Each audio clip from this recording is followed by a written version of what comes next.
மக்களவைக்கான இரண்டாம் கட்ட தேர்தல் நாளை நடைபெறும் நிலையில் தமிழகத்தில் போட்டியிடும் நட்சத்திர வேட்பாளர்கள் குறித்த தகவல்களை தருகிறார் நமது செய்தியாளர் காயத்ரி. தமிழகத்திற்கும் புதுச்சேரிக்கும் சேர்த்து ஒரே கட்டமாக இந்த 40 தொகுதிகளுக்கும் தேர்தல் நடைபெறும் அப்படின்னு அறிவிக்கப்பட்டிருந்த நிலையில பணப்பட்டுவாடா காரணமாக வேலூர்ல மட்டும் மக்களவை தேர்தல் ரத்து செய்யப்பட்டிருக்கிறது. வேலூரை தவிர்த்து இருக்கக்கூடிய 38 மக்களவை தொகுதிகளுக்கும் அதேபோன்று புதுச்சேரியினுடைய ஒரு தொகுதிக்கும் நாளை தேர்தல் நடைபெற இருக்கிறது. இந்த 38 மக்களவை தொகுதிகளில் முக்கியமான வேட்பாளர்கள் எந்தெந்த தொகுதிகளில் களமிறக்கப்பட்டிருக்கிறாங்க, நட்சத்திர தொகுதியாக இது பார்க்கப்படுகிறது அப்படிங்கிற விவரத்தை இப்ப நம்ம தெரிஞ்சுக்கலாம். முதல்ல மத்திய சென்னை எடுத்துக்கிட்டோம்னா, மத்திய சென்னை தொகுதியை பொறுத்தமட்டில் திமுக வேட்பாளராக அங்கு தயாநிதி மாறன் களமிறக்கப்பட்டிருக்கிறார். முன்னாள் மத்திய அமைச்சர் தயாநிதி மாறன் வேட்பாளராக அறிவிக்கப்பட்டிருக்கிறார்.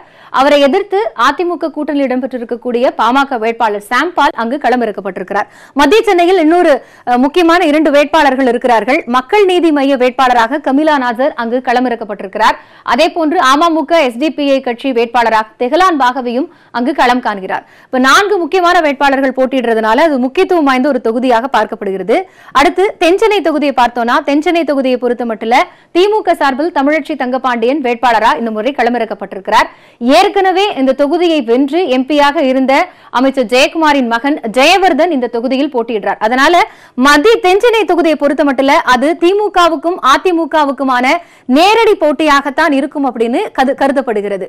அதனால தென்சென்னை தொகுதியும் ஒரு நட்சத்திர தொகுதியாகவே பார்க்கப்படுகிறது. இதற்கு அடுத்தபடியாக சிதம்பரம் தொகுதி எடுத்துக்கிட்டோம்னா, சிதம்பரம் தொகுதியில திமுக கூட்டணி சார்பாக விடுதலை சிறுத்தைகள் கட்சியினுடைய தலைவர் தொல் திருமாவளவன் அங்கு போட்டியிடுறாரு. அவரை எதிர்த்து அதிமுக வேட்பாளராக சந்திரசேகர் களமிறக்கப்பட்டிருக்கிறார்.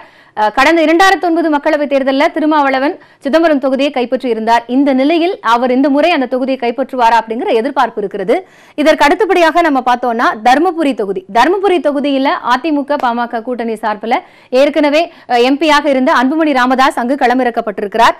அவரை எதிர்த்து அன்புமணி ராமதாஸை எதிர்த்து தர்மபுரி தொகுதியில் திமுக வேட்பாளராக செந்தில்குமார் போட்டியிடுகிறார். தருமபுரி எடுத்து கன்னியாகுமரி எடுத்துக்கிட்டோம்னா, கன்னியாகுமரி தொகுதியில பாரதிய ஜனதா வேட்பாளராக பொன் ராதாகிருஷ்ணன் களமிறக்கப்பட்டிருக்கிறார்.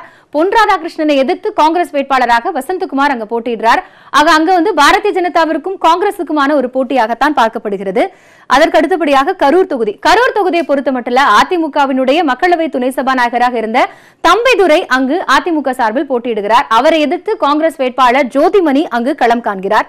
கரூர் தொகுதிக்கு அடுத்து நீலகிரி தொகுதியை பார்த்தோம்னா, நீலகிரி தனி தொகுதி. நீலகிரி தொகுதியில் திமுகவினுடைய முன்னாள் மத்திய அமைச்சர் ராசா அங்கு களமிறக்கப்பட்டிருக்கிறார். ராசாவை எதிர்த்து அந்த தொகுதியில் அதிமுக சார்பில் தியாகராஜன் களமிறக்கப்பட்டிருக்கிறார். இது நீலகிரி தொகுதியினுடைய நிலவரம். அடுத்தது சிவகங்கை தொகுதி எடுத்துக்கிட்டோம்னா, சிவகங்கை தொகுதியை பொறுத்தமட்டில் முன்னாள் மத்திய நிதி அமைச்சர் ப சிதம்பரத்தினுடைய மகன் கார்த்தி சிதம்பரம் அங்கு போட்டியிடுறார். கார்த்தி சிதம்பரத்தை எதிர்த்து பாரதிய ஜனதாவினுடைய தேசிய செயலாளர் ராஜா போட்டியிடுகிறார். அப்ப சிவகங்கை தொகுதியும் மிகவும் முக்கியத்துவம் வாய்ந்த ஒரு தொகுதியாக கருதப்படுகிறது.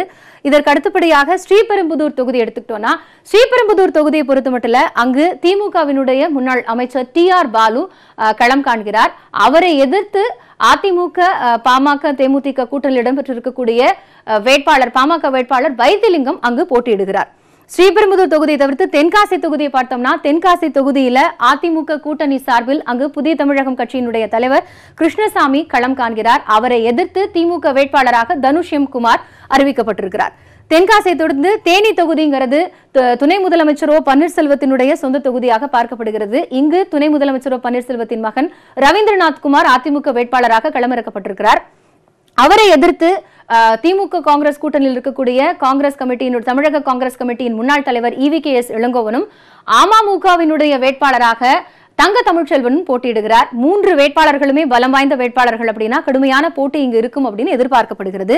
இறுதியா நம்ம இருக்கக்கூடிய முக்கியமான தொகுதின்னு பார்த்தோம்னா தூத்துக்குடி தொகுதியை பொறுத்தமட்டில் 2 பெண் வேட்பாளர்கள் இந்த முறை களம் காண்கிறார்கள். ஒன்று திமுக வேட்பாளராக மாநிலங்களவை உறுப்பினராக இருந்த கனிமொழி போட்டியிடுகிறார். அதே போன்று இன்னொரு புறம் பாரதிய ஜனதா மாநில தலைவர் தமிழிசை சவுந்தரராஜன் அங்கு போட்டியிடுகிறார். 2 பெண் தலைவர்கள் போட்டியிடுவது மிகவும் ஆரோக்கியமான ஒரு போட்டி என்று அரசியல் களத்தில் பலராலும் சொல்லப்படுகிறது. இது ஒட்டுமொத்தமா நட்சத்திர வேட்பாளர்கள் போட்டியிடக்கூடிய ஒரு தொகுதி.